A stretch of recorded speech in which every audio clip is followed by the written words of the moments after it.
We're going to put cannabis in a can.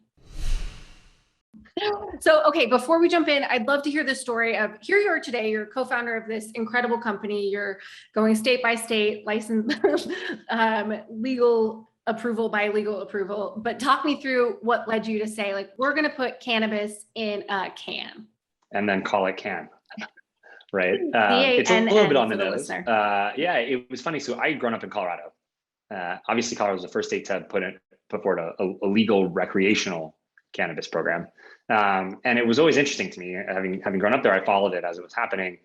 The types of products, seemed more suited to an illicit legacy market, right? So you have these like little things that were easy to move around and you could make in your kitchen, like chocolates or gummies.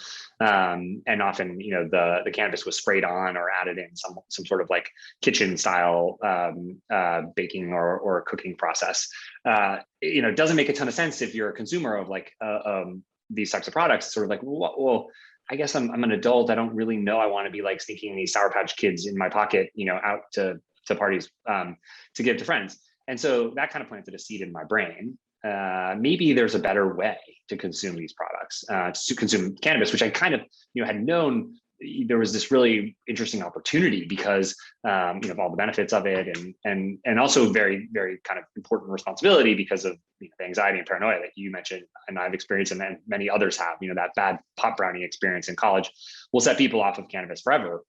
And so it wasn't until I got to California business school where I started thinking about this more seriously when California passed its adult use program. And obviously California had a pretty open medical market for a long period of time. And so people kind of knew what they wanted from a cannabis standpoint. It was pretty easy to get and access was much more open than any other state. And as a result of that, I think a lot of the products looked like products that were in the medical market. So some of the beverages that were on the market or in early days were 100 milligrams THC, 90, 40. And it's sort of like, I can't even do 10 in a beverage. And so the idea was, what if we could figure out a way to bring the dosing way down, something's really low, make the product taste great. So none of that grassy kind of oily type feel that you might get from the raw cannabis distillate.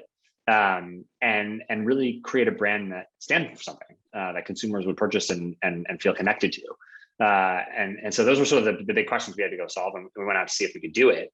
And when we first started formulating and testing with consumers, it became clear that this was exactly what they wanted. They didn't want, some sort of CBD only beverage. It was unclear exactly what it was doing. They didn't want 100 or even 10 milligram THC beverage that would make them anxious or paranoid.